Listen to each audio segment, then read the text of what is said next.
नमस्कार साथियों, स्वागत है आपका हमारे YouTube channel Shri competition classes में।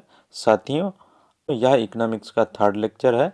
इसमें हम राजकोषीय नीति यानी फिजिकल पॉलिसी के महत्वपूर्ण MCQs पर चर्चा करेंगे, उनको सॉल्व करने की कोशिश करेंगे। तो साथियों, लेक्चर के अंत तक बने रहिएगा, जिससे कि इन प्रश्नों में से यदि कोई प्रश्न एग्जाम में पुटअप होता है तो उसका आंसर आप बहुत अच्छे से दे पाएँ।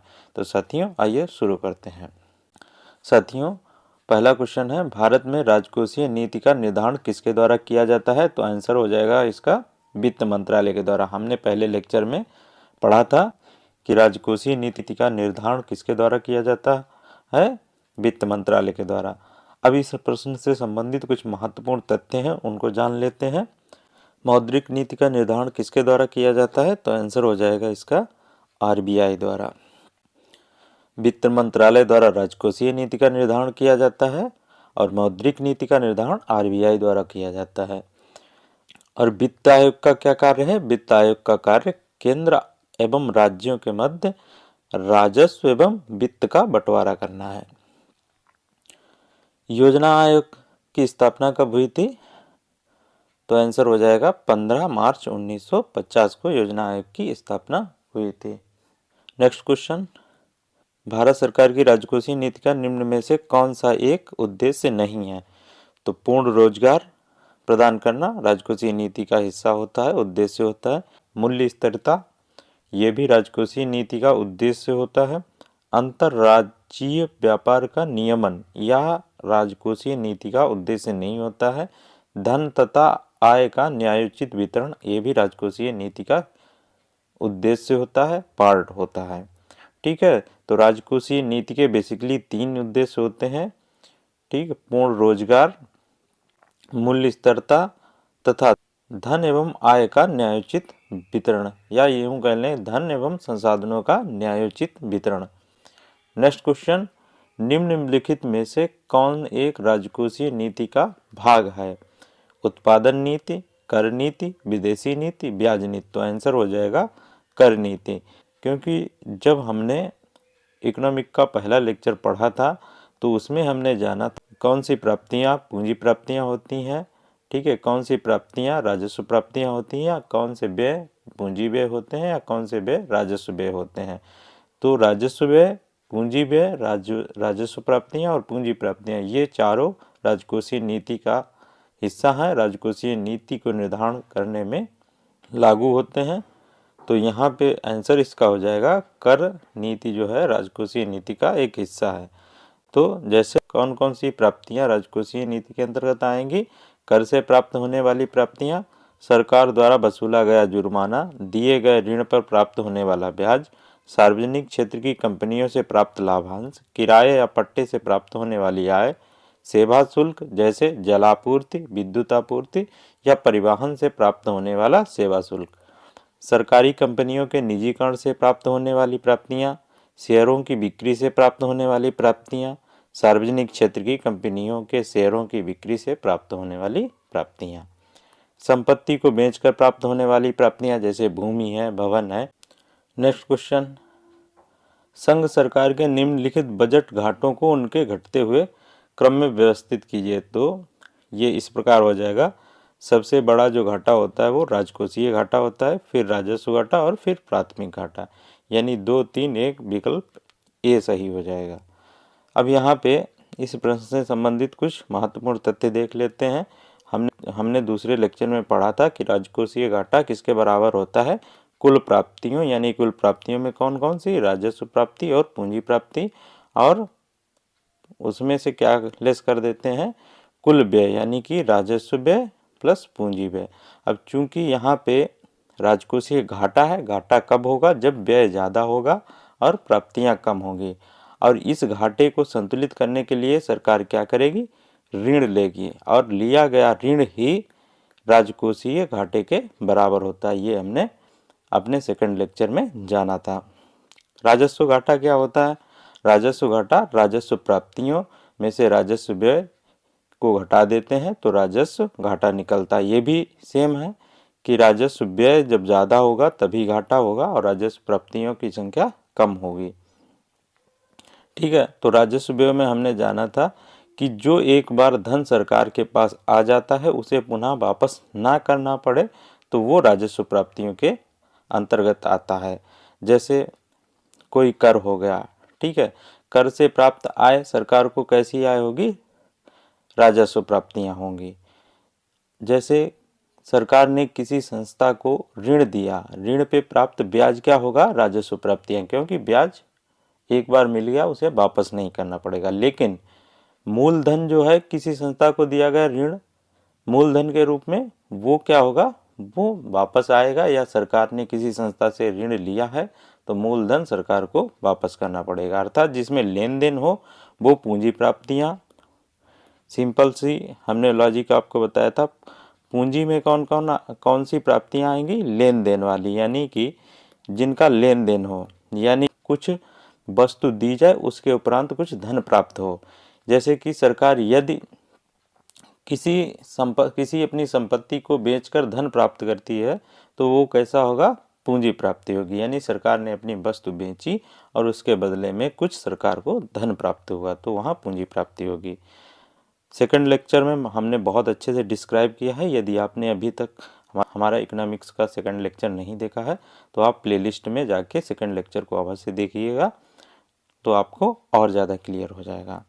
प्राथमिक घाटा क्या होता है, प्राथमिक घाटा होता है राजकोषीय घाटे में से जब उस वित्तीय वर्ष के लिए लिए गए ऋण के ब्याज का भुगतान को घटा देते हैं तो हमारा प्राथमिक घाटा प्राप्त हो जाता है।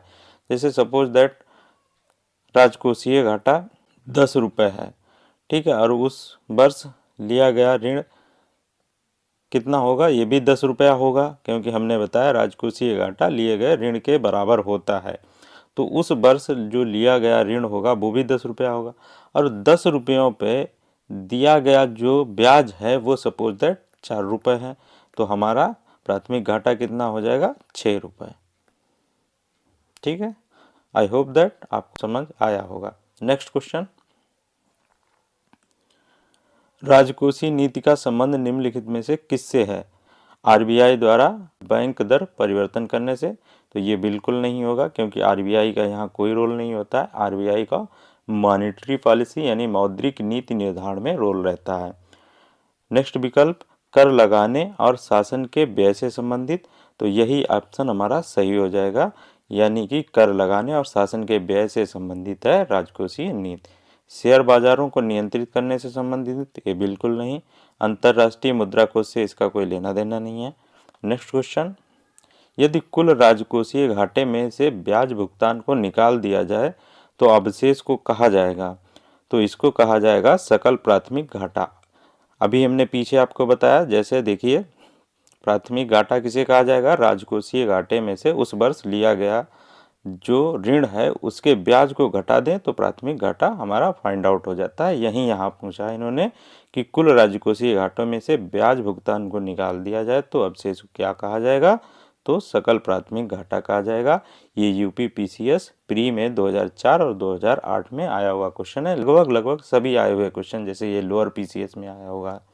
नेक्स्ट क्वेश्चन, राजकोषीय घाटे से तात्पर्य क्या है, तो राजकोषीय घाटे का जो सिंपल फार्मूला होता है फाइंड आउट करने का वो ये है कि कुल व्यय माइनस कुल प्राप्तियाँ। कुल व्यय में कौन कौन से, राजस्व व्यय प्लस पूंजी व्यय माइनस कुल प्राप्तियों में कौन कौन सी, राजस्व प्राप्ति प्लस पूंजी प्राप्तियाँ। ठीक है, और राजकोषीय घाटा किसके बराबर होता है, उस वित्तीय वर्ष लिए गए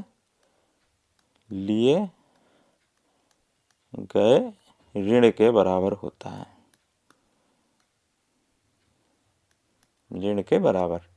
ठीक, नेक्स्ट क्वेश्चन, यदि प्राथमिक घाटे में ब्याज भुगतान को सम्मिलित कर लिया जाए तो यह किसके बराबर हो जाएगा, सेम इसका अपोजिट क्वेश्चन पूछ दिया। इसमें क्या कह रहे थे कि राजकोषीय घाटे में से ब्याज भुगतान को निकाल दिया जाए तो प्राथमिक घाटा। अब यहाँ कह रहे हैं कि प्राथमिक घाटे में ब्याज भुगतान को इंक्लूड कर लिया जाए तो क्या हो जाएगा, राजकोषीय घाटा। नेक्स्ट क्वेश्चन, राजस्व घाटे में से पूंजी परिसंपत्तियों के सृजन हेतु अनुदान को घटाने पर हम पाते हैं, तो इसका आंसर हो जाएगा प्रभावी राजस्व घाटा, क्योंकि प्रभावी राजस्व घाटा थोड़ा सेंसिटिव टॉपिक है, मैंने सेकंड लेक्चर में बहुत अच्छे से डिस्क्राइब किया हुआ है। फिलहाल यहाँ एक मोटा मोटा आपको बता देते हैं। जैसे केंद्र सरकार ने 10 रुपये राज्यों को अनुदान के रूप में दिए, ठीक, अनुदान दिया किसने? केंद्र सरकार ने राज्यों को। इन 10 रुपये में से राज्य सरकार ने क्या किया? 6 रुपये खर्च कर लिए अपने राजस्व व्यय में, राजस्व व्यय में खर्च कर लिए, ठीक है, और 4 रुपये उसने पूंजी निर्माण में खर्च कर दिए, ठीक है। पूंजी निर्माण, राजस्व व्यय कैसे व्यय? हमने बताए थे कि जो एक बार अगर किसी संस्था को, किसी व्यक्ति को दे दिए तो वहाँ से वापस नहीं आते हैं, तो वो राजस्व व्यय। जैसे सरकारी कर्मचारियों के वेतन, भत्ते, पेंशन, ये क्या है? राजस्व व्यय है। यानी कि अगर कर्मचारी को वेतन चला गया तो वहाँ से कोई भी गेन नहीं होने वाला, कोई भी मतलब आउटपुट पैसे के रूप में आने वाला नहीं है।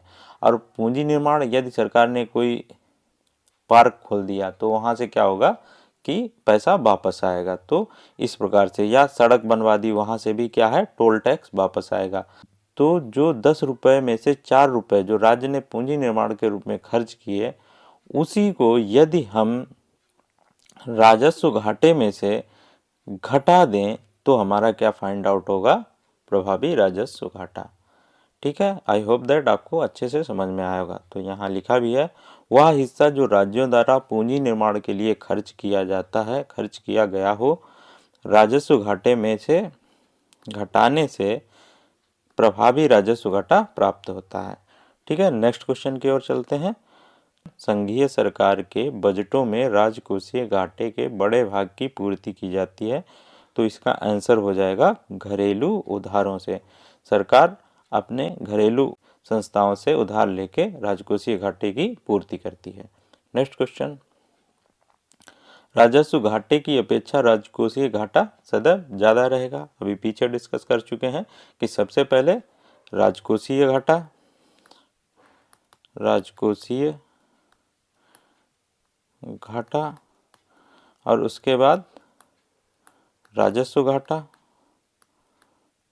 राजस्व घाटा, नंबर 3 पर प्राथमिक घाटा, ठीक है। तो यहाँ पे आंसर हमारा विकल्प ए सही हो जाएगा। नेक्स्ट क्वेश्चन, भारत सरकार के बजट के कुल घाटे में किस घाटे का सबसे अधिक योगदान होता है? तो आंसर हो जाएगा, अभी देखो हमने बताया, राजकोषीय घाटा, यानी कि विकल्प सी सही हो जाएगा। ये ऊपर वाला पीसीएस मेंस 2008 में आया हुआ क्वेश्चन है और नीचे वाला यूपी पीसीएस 2002 और 2004 में आया हुआ क्वेश्चन है। नेक्स्ट क्वेश्चन, निम्न का सही मिलान के, ये आईएएस में आया हुआ क्वेश्चन है, चाहे तो आप इसकी प्रूफिंग कर सकते हैं जाके, जो भी आपके पास क्वेश्चन बैंक हो। मुझे एग्जैक्टली तो ध्यान नहीं कब आया, फिलहाल 2011 के आसपास का ये क्वेश्चन है, ठीक है। तो राजकोषीय घाटा क्या हो जाएगा? राजकोषीय घाटा हो जाएगा ऋण दानों को घटाकर कुल प्राप्तियों की तुलना में कुल व्यय की अधिकता, ठीक है। अब हमने सिंपली आपको बताया था कि राजकोषीय घाटा उस वित्तीय वर्ष में लिए गए ऋण के बराबर होता है। तो ऋणदानों को घटाकर, किसमें से ऋणदानों को घटाकर? कुल प्राप्तियों की तुलना में कुल व्यय की अधिकता, ठीक है। व्यय की अधिकता होगी तभी घाटा होगा, ठीक है, और ऋणदानों के बराबर होगा तो राजकोषीय घाटा होगा। अब इसमें राजस्व घाटा सिंपल सा है आपका, राजस्व प्राप्तियों की तुलना में राजस्व व्यय की अधिकता, ठीक है। सी का 2, ए का 3, तो ए का 3 ए और डी में है, एलिमिनेशन के आधार पे इसको डिसाइड करते हैं, और सी का 4 और सी का 2, सी का 2, तो आंसर विकल्प ए सही हो जाएगा। प्राथमिक घाटा हम आपको बता ही चुके हैं, प्राथमिक घाटा हो जाएगा ऋण दानों और ब्याज अदायगियों को घटाकर कुल प्राप्तियों की तुलना में कुल व्यय की अधिकता, तो डी का 4 हो जाएगा। और बजटीय घाटा कुल प्राप्तियों की तुलना में कुल व्यय की अधिकता, ठीक है, तो बी का 1 हो जाएगा। तो इस प्रकार हमारा जो आंसर है वो विकल्प ए सही हो जाएगा। साथियों, आज के लेक्चर में इतना ही, मिलते हैं नेक्स्ट वीडियो में, तब तक के लिए नमस्कार, बहुत बहुत धन्यवाद। यदि आप चैनल पर नए हैं तो चैनल को सब्सक्राइब करें, लाइक करें और बेल आइकन को प्रेस कर लें, जिससे कि हमारी लेटेस्ट वीडियो का नोटिफिकेशन आपको तत्काल प्राप्त हो जाए।